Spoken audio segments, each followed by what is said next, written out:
Well, thank you all for coming here tonight to listen to me speak. I'm going to speak about wisdom in Buddhism and where it comes from.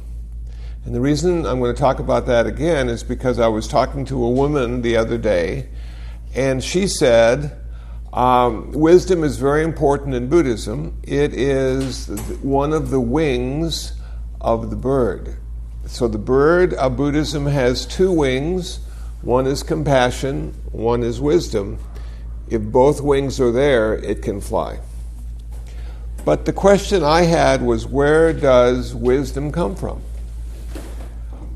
And I have come to the conclusion it comes from three different places. Now, if we look at the Dharma, and if we look at the first talk of the Buddha, the Dhammacakkappavattana Sutta, the turning of the wheel talk, we find he talks about the Eightfold Path.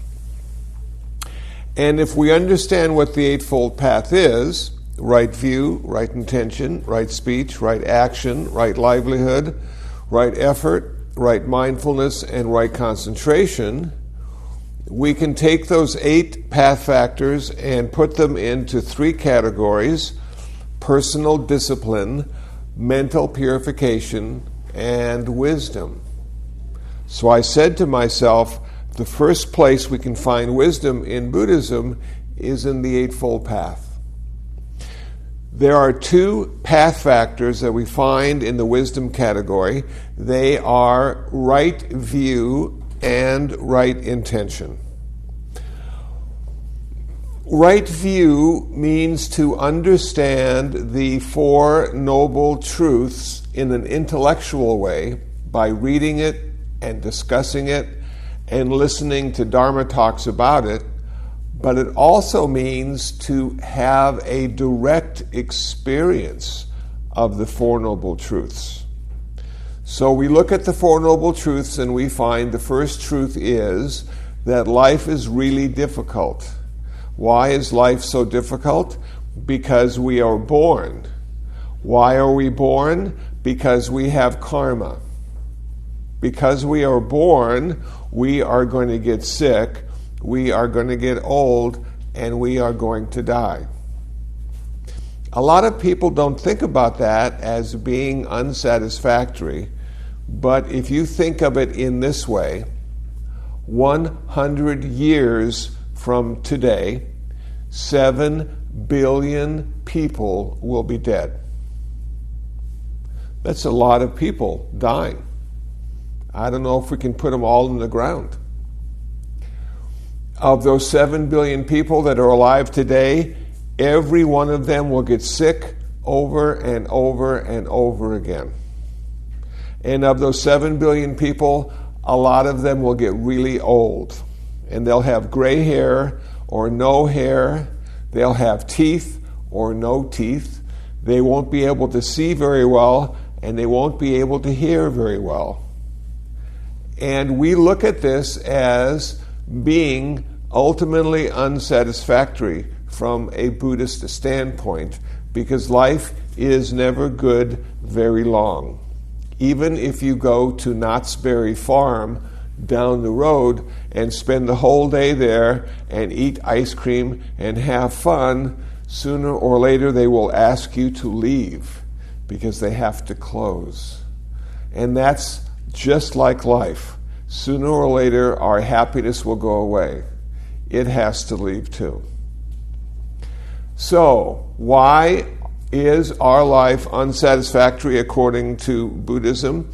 It's because we have desire and attachment, and we think things should be a certain way, and we try really hard to make them that way, and yet it never turns out to be exactly how we want it to be. Now, when I had hair and I used to comb my hair, I had an idea of how I wanted my hair to look. And I had a blow dryer, and I had hairspray, and I had a brush, and I would work on it for a very long time, and never did it look the way I thought it should. So I wasn't really happy with my hair. Now that I don't have any hair, I'm thinking I should have been more happy with the hair that I had. It goes away. So we have this idea of holding on to all the good stuff in our life and pushing away all the bad stuff in our life. And the Buddha said we are born with original ignorance. We can't see life the way it really and truly is. That is why we are unhappy. We see a lot of things to be permanent that aren't very permanent at all. Sometimes when we're young, we look at our life as being pretty permanent, but then you get to be 60 or 70 and your life seems really sort of impermanent. You look at the trees, and some trees can live 500, 600, 700 years, almost permanent.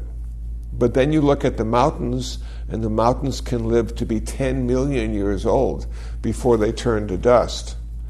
And then you look at the earth, and the earth can be 1 billion years old before it turns to dust. But nothing stays the same very long at all, and that causes us to be unhappy. But the Buddha, being the wise man that he was, said, I am going to find the answer to being unhappy. And at the age of 35, while sitting underneath the Bodhi tree, he succeeded. And for 45 years, he taught, I have found the answer to being unhappy. The answer is nirvana. If you achieve nirvana, you'll never be unhappy again. Then he went on to talk about the Eightfold Path as a way of achieving nirvana. Now that is the intellectual understanding of the Four Noble Truths. But there is the direct experience of the Four Noble Truths that goes beyond an intellectual understanding. It's something you do during your day, and you see impermanence, and you see unhappiness, and you see attachment, and you see all the things that you had read and talked about with the monk coming true in your very own life, and that is the direct experience. So they have said it is a mundane and intellectual way to understand, and a supra-mundane, a direct experience. Now there's one other thing that goes along with understanding the Four Noble Truths in the wisdom category of the Eightfold Path, and it is understanding how important karma is. And I talked about that a little bit last time. Karma is the most important thing that we have in our life. And why is that the case? If we have good karma, we have a good and happy life. If we have bad karma, we have a sad and unhappy life. If we have good karma, we will have a good rebirth. If we have bad karma, we will have an uncomfortable and bad rebirth. Why is that so important?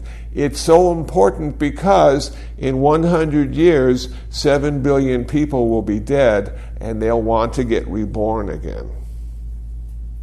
They'll want to go into the heaven realm, or they want to go into the human realm, and there's only one thing that goes into the heaven realm or into the human realm, and it is our karma. We need to take care of our karma. It is the most valuable thing we have and can work with. In understanding that, you now have a mundane or an intellectual understanding of karma.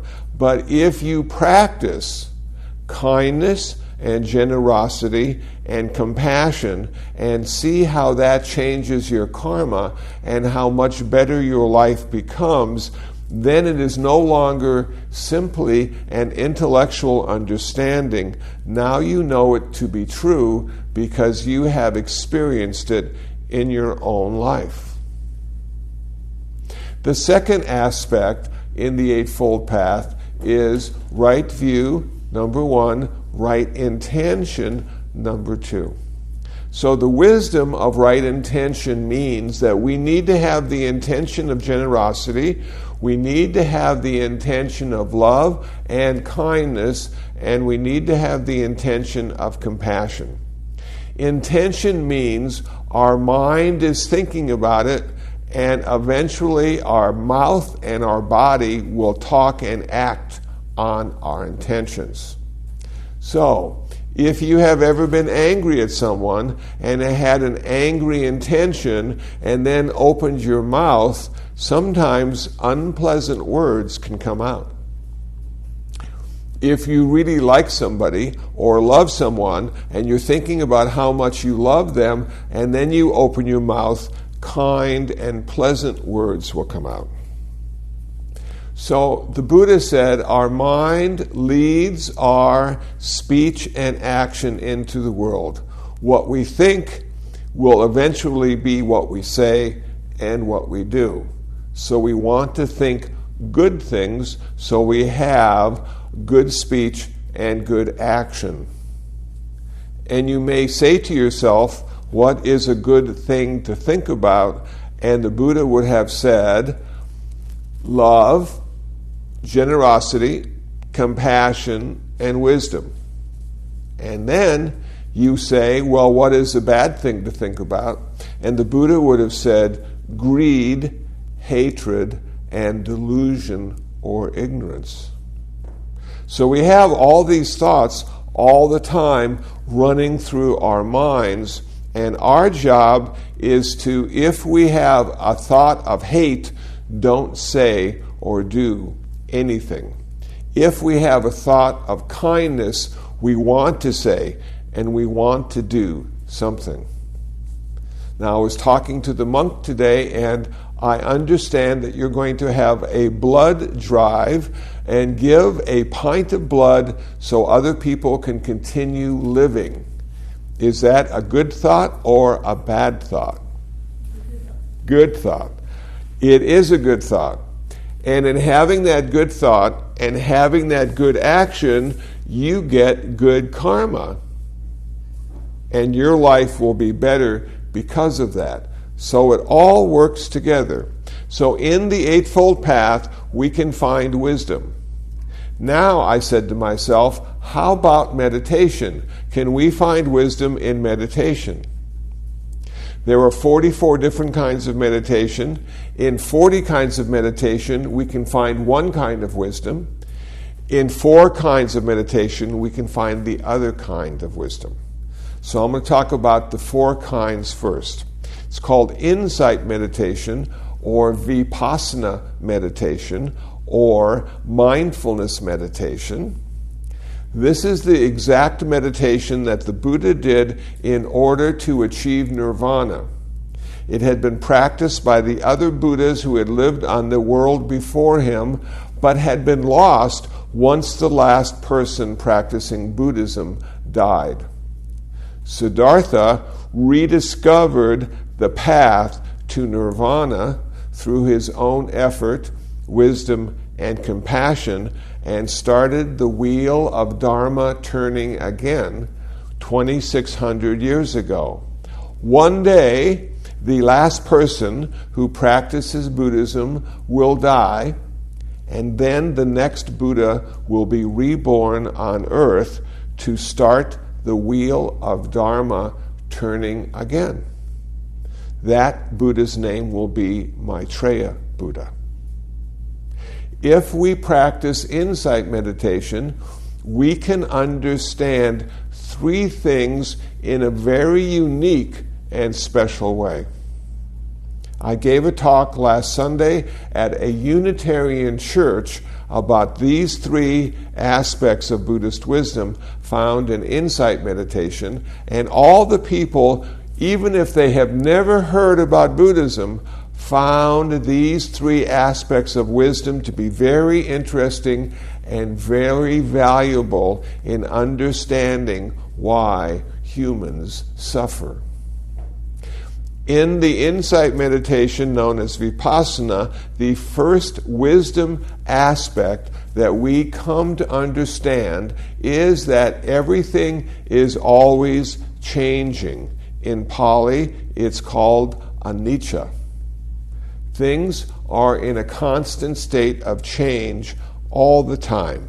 You are changing, the world is changing, your clothes are changing, your shoes are changing, your dog or cat is changing. Nothing stays the same longer than a moment. And you might say, well, how long is a moment? And I would say, how many moments are in a minute? And the answer is, as many as you want. So things change every moment. Because things change every moment, we are not happy. Why aren't we happy? Because we like things to stay just the way they are.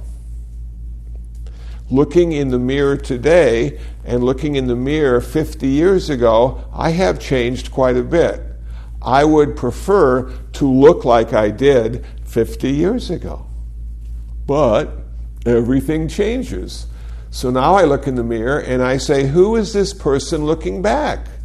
Look at all the wrinkles, and he hasn't got much hair, and the hair that he does have is gray, and he's a little overweight. Maybe he needs to eat less every day, so he'll be a little healthier, and maybe he should take vitamins and exercise so he can still walk around the block, because 50 years ago he could run around the block. Now he has trouble walking around the block. If I got attached to never wanting to change or get old, I would be very unhappy. I am not attached to being young, but I would like to stay healthy as I get old. My car is doing fine, but every now and then I have to put new oil in because the oil gets dirty. I have to check the tire pressure. I have to put the gasoline in. I have to clean the windshield because it doesn't stay clean very long because everything changes. I have 8 cats that I feed every day at the meditation center, and they're all homeless, and they found a home with us, and one died just 2 weeks ago. An old cat died. And it was so sad. And we buried the cat and gave it a nice Buddhist funeral and blessing and wished it well on its next rebirth. And we know because the cat lived at the meditation center, it will be reborn as a human. And we are hoping one day it will come, live at our meditation center, and pay rent. But it's very sad to lose your pets and then to lose your friends.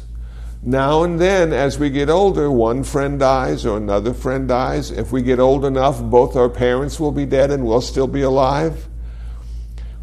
It continues and continues. Everything changes.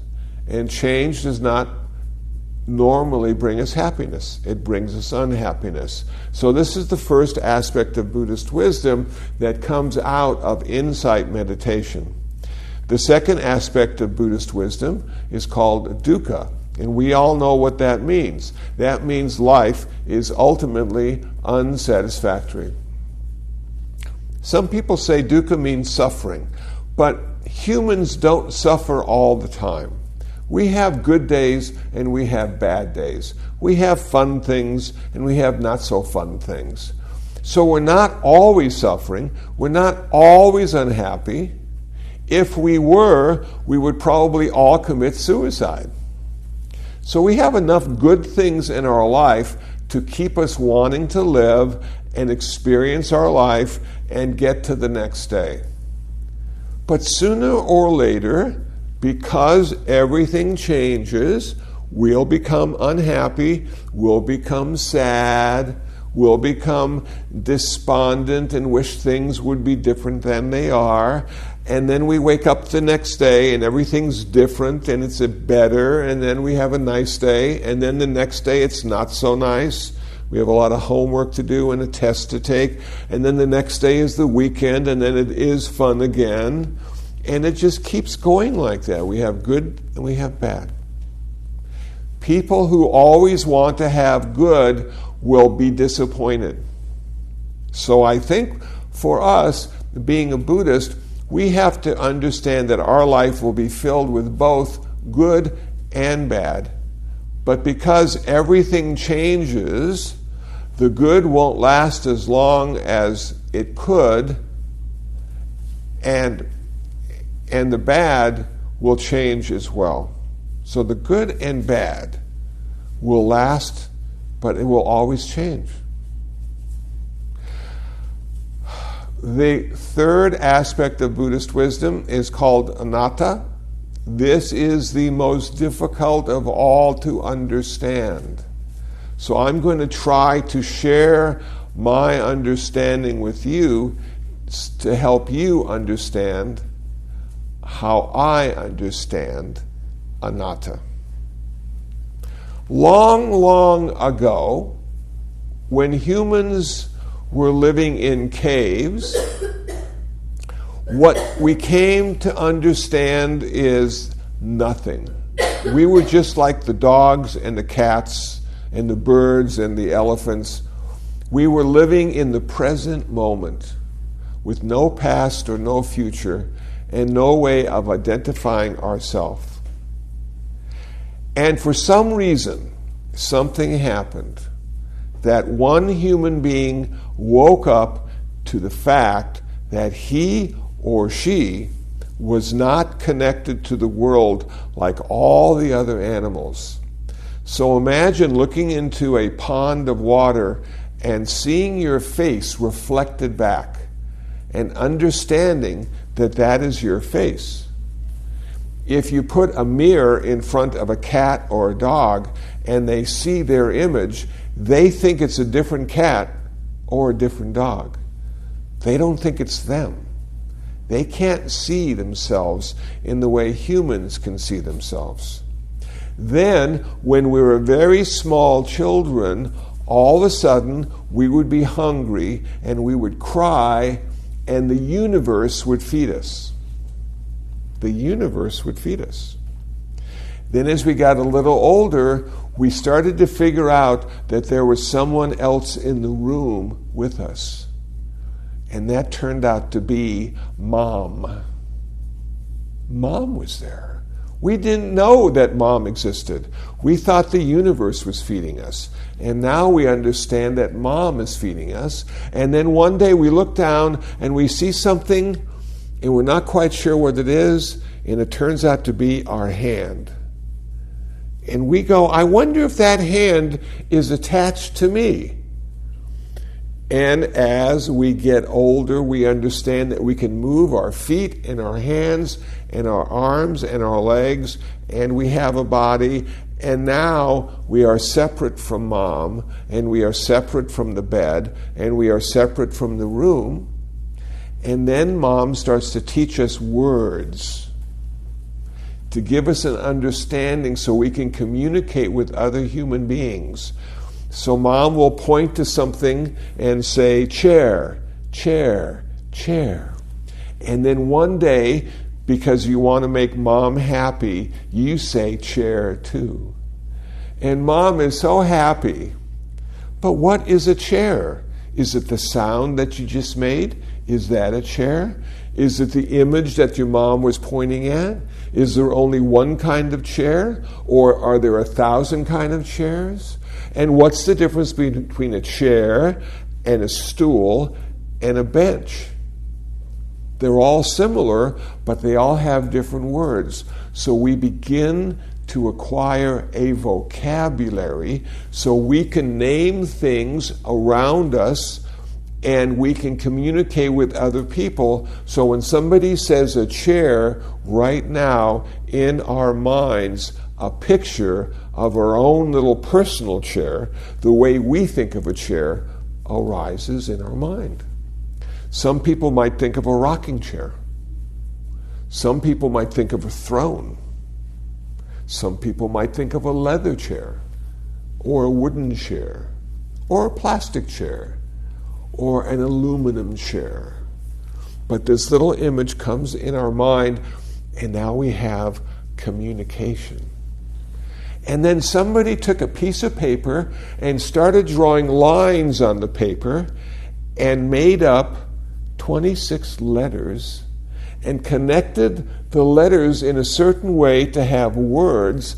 And now, because we've gone to school and we've become educated, we can look at a piece of paper with lines on it and not see the lines anymore, but now we see the words and we see the images that the words create. It is a miracle. For a long time, the only people that were allowed to read were the kings and the priests. And then all of a sudden, the men were allowed to read, and then all of a sudden, the women were allowed to read. And then all of a sudden, we all had to read whether we wanted to or not. So we went to school. And not only did we learn how to read, we learned how to count. And counting was very important to the merchants who were selling things. And the first way they kept track of counting was their hands. So it was 10. They counted to 10 because they had 10 fingers. Wow. Now we can have 5 oranges and 5 apples and still have 10 because mathematics has allowed us to abstractly understand the world. While all this was happening, we were becoming somebody. We were told we needed to exist in a very special way. We were either a man or a woman, and we had a name, and we had an age. And we had to think of ourselves in that way. Because we needed to be separate, we needed to be an individual, we needed to be unique. And we have I, me, mine, which is always about me. And we were very selfish in the beginning of our life because we needed to survive in a very, very scary world. So when I was hungry, I wanted to eat, and I didn't care if anybody else ate because I was hungry and I wanted to eat. But then we started to get more kind and generous, and we were concerned about other people being hungry and other people eating as well. So we were in somebody training, and at your young age, people ask you all the time, what do you want to be? Who are you going to be when you grow up? What do you want to do? And we have all these images of what we're going to be and what we're going to do, and they're always good and happy images. But who is that person that we're thinking about really? Is that us? Or is that somebody that we'd like to be? Or somebody we should be? Or somebody we could be? The Buddha said, I have looked very carefully inside myself to see if I exist. And he said, I don't exist in the way I thought I did. There is never one thing that determines who I am. It is always more than one thing. For instance, the Buddha said humans are mind and body, nama rupa. The Buddha said humans are the 5 aggregates, the 5 khandas, skandhas. The 5 aggregates, that's what humans are? Aren't humans Mary and Bob and Sally and Joe? No, the Buddha said, humans are the 5 aggregates: form, sensation, perception, volition, and consciousness. 4 of those things have to do with the mind. 1 of them has to do with the body. But the Buddha never said we were one thing. We were always many things that were connected together. And because of anicca, impermanence, that one thing that we think we are and actually we are many, are always changing. So really, we don't ever know who we really are at any one time, but everybody tells us who we are. If I'm driving on the freeway and I'm going too fast and the police officer pulls me over and he's going to give me a ticket, he says, "Who are you?" And I pull out my driver's license and I says, "This is who I am." And he says, "Okay." And he takes that and he writes down the numbers, he looks at the picture to make sure that's who I am. But am I really the driver's license? That picture was taken 3 years ago. I gained 20 pounds since that picture was taken. Who is that person in the picture? It's the person I need to be if I got pulled over for a ticket. The police officer does not want to hear, "I am not who you think I am. I am always changing, in a constant state of flux. I'm only like this for one moment, and there are many moments in a minute." You know what he does when you say that? He arrests you and takes you to a mental hospital. So the Buddha talked to us and said, it is okay to think you are this or you are that. That is relative reality. That is important because we need to pretend each of us exist separately. But ultimately, we are conditional. And the Buddha said we have many conditions that we require to stay alive. More than we can ever think about. But just to make it simple, one of the most important conditions we have is oxygen. We need to inhale oxygen all the time. If for some reason we cannot inhale oxygen for 5, 6, or 7 minutes, we will die.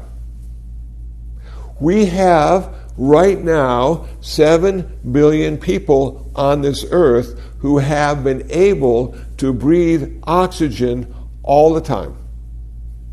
Is that a miracle? Not one of them died because they couldn't find oxygen. They're all still here. We need to have food. If we don't eat food, we will die. Now, some people can live for 20 or 30 days without eating food and not die.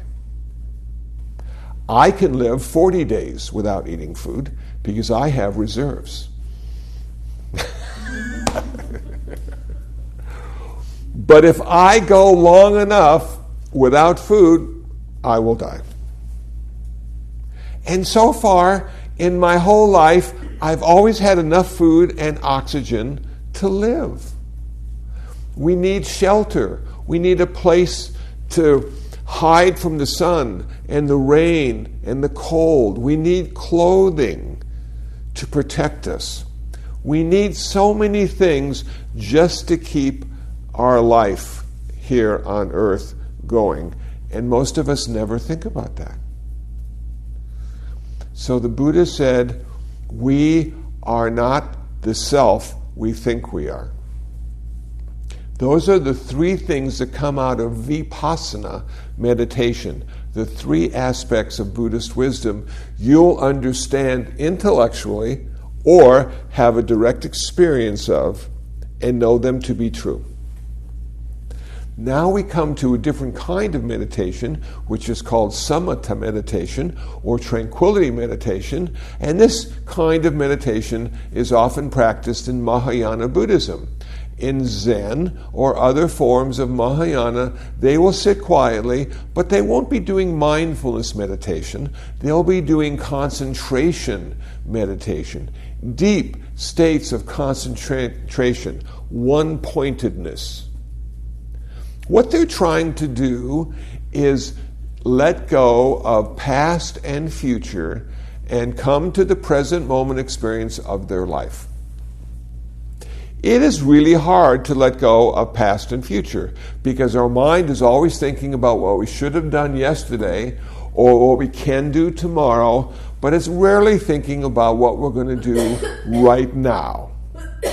So now we have this situation of right now. How does that feel? How can I experience right now? In this kind of meditation, they say one of the easiest ways to experience right now is to find a sensation in your body that is happening. So you've been sitting on the floor for a while, your back might hurt a little bit, your knees might hurt a little bit, your arm might hurt a little bit. That pain, that sensation is always happening right now. It's not happening yesterday. It's not going to happen tomorrow in the same way it's happening right now.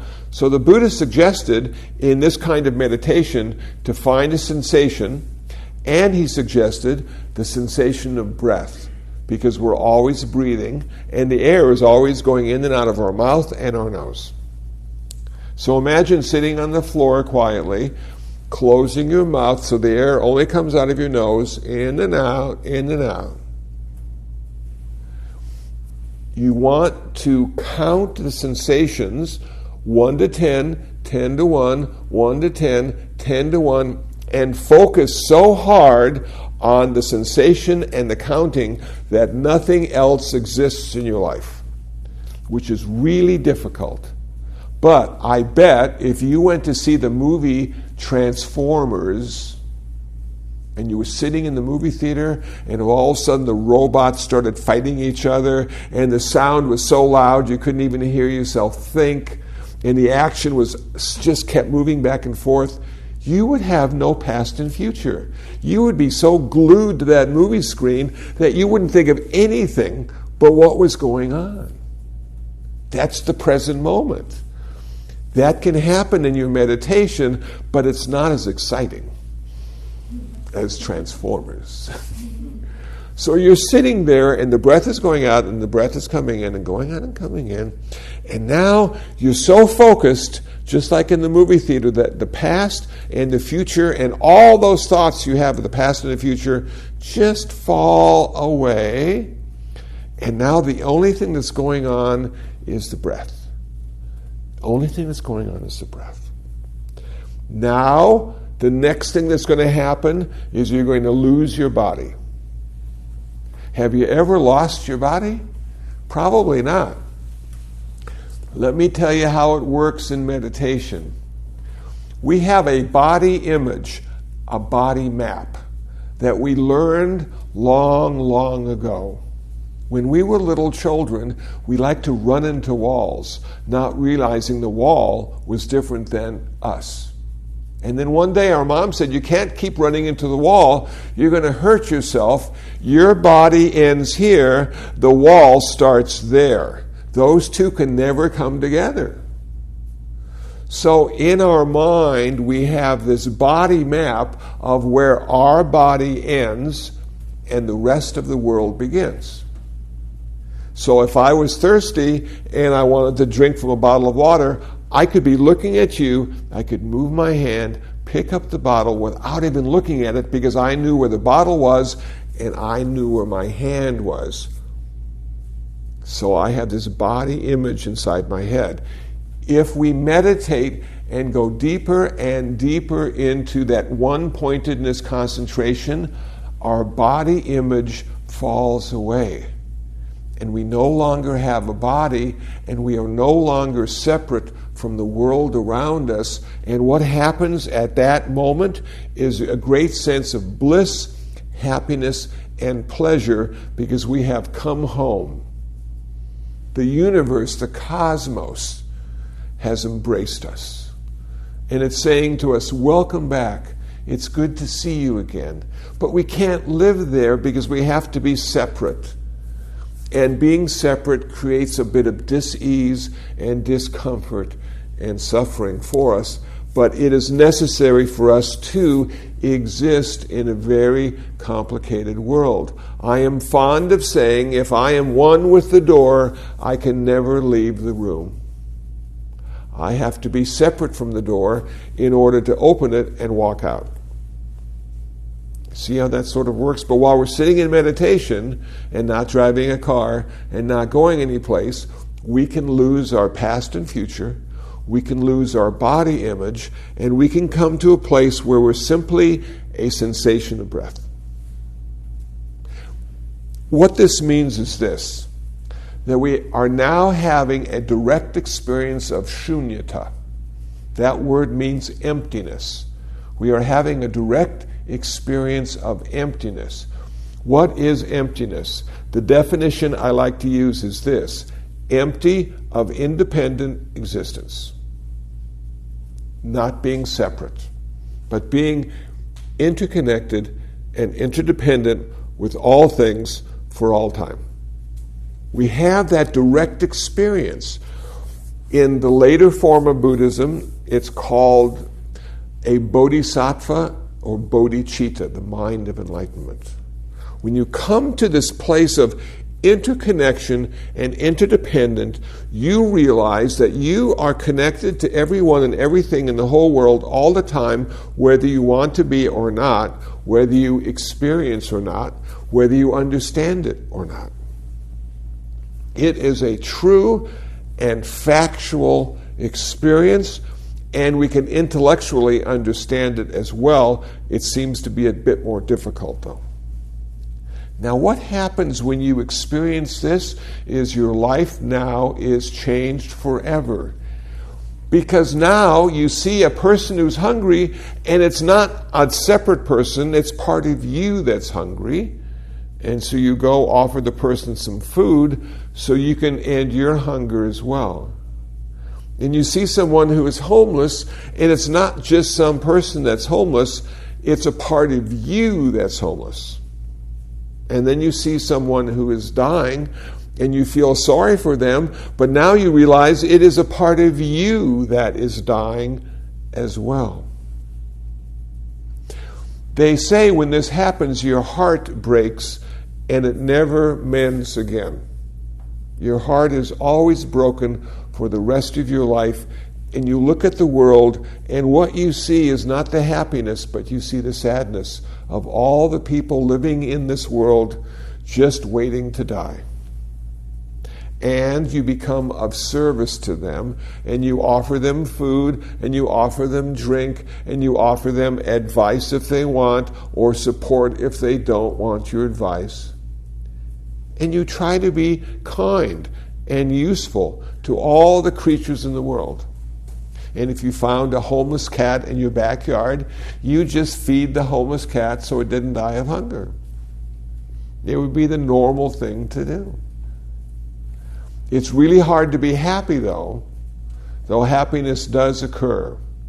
Don't you hate it when people say, I'm having a party, it's going to be really fun, and then you go to the party and it's not fun at all? I call this mandatory fun.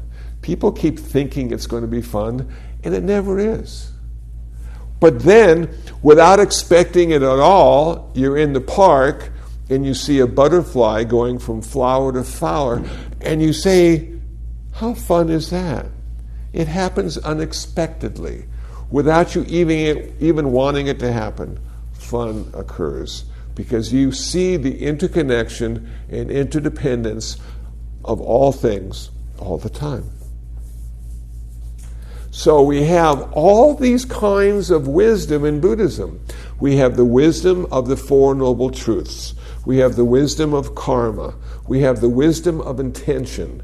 We have the wisdom of insight meditation, which leads us to understand impermanence, unsatisfactoriness, and not self. And then in another kind of meditation, we have the wisdom of emptiness, that all things are connected and interdependent, and nothing can exist alone or apart from everything else. This wisdom changes the way we look at the world and the way we react and respond to people and things in it. And that's why in Buddhism they encourage us to be wise, because we will be better off for it, and the world will be a better place to live if more people find wisdom. I'm going to stop there and ask if anybody has any questions about what I've said. Did any of it make sense at all? Sort of, okay. So life is pretty interesting, isn't it? There's a lot of stuff going on, and it never stays the same very long, and every day is the very first day of our life. Even though it seems like we've done it before, everything is different. So none of us should ever be bored, thinking, oh, this is so boring. It's the first time. You've never seen your friends like that before. You've never seen your family like that before. It's the very first time you've seen them like that. And it's the very first time you've seen yourself like that. How cool is life? So, no questions? Anybody have any answers? Good. Well, shall we do a little meditation? Maybe just 5 minutes, not very long, just to see if we can come to the present moment experience of our life. So think about the breath going out and coming in, going out and coming in. Just take your mind and just bring it to that sensation. How does it feel? If that sensation stops long enough, you're dead. But it never stops that long. It just keeps going. Sometimes the breath is deep. Sometimes it's very shallow. Sometimes it's really loud if you're running and need to take a breath. Sometimes it's very soft. You can barely hear it. Sometimes the breath almost seems to go away. And then it comes back again.